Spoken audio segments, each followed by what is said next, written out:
JEE 2024 Newton laws of motion 11th சாப்டர்லேருந்து கேட்ட question. ரொம்ப கஷ்டமான கொஸ்டின்லாம் கிடையாது, ரொம்ப ஈஸி தான். A player got a cricket ball of 150 gram moving at a speed of 20 metre per second.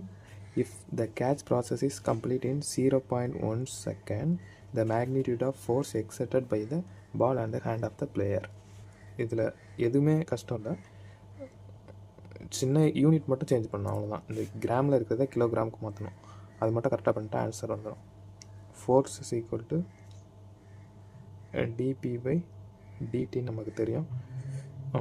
Momentum கண்டுபிடிக்கணும்னா மொமெண்டம் ஃபார்முலானது மாஸ் இன்ட்டு வெலாசிட்டி டைமுக்கு டைம் இன்டர்வலில் போட போகிறோம். மாஸ் என்ன கொடுத்துருக்கான், 150 கிராம். 150 கிராம்னா 0.150 kg, ஓகேவா?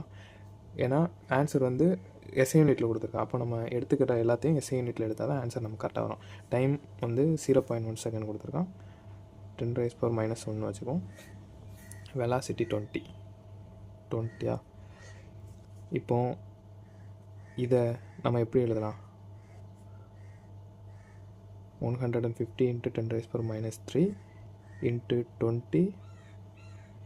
இது மேலே போச்சுன்னா 10 ஆகும். அப்போ இது மூணையும் கேன்சல் பண்ணிடலாம். அப்போ 2 15 30 நியூட்டன். 30 Newton correct answer.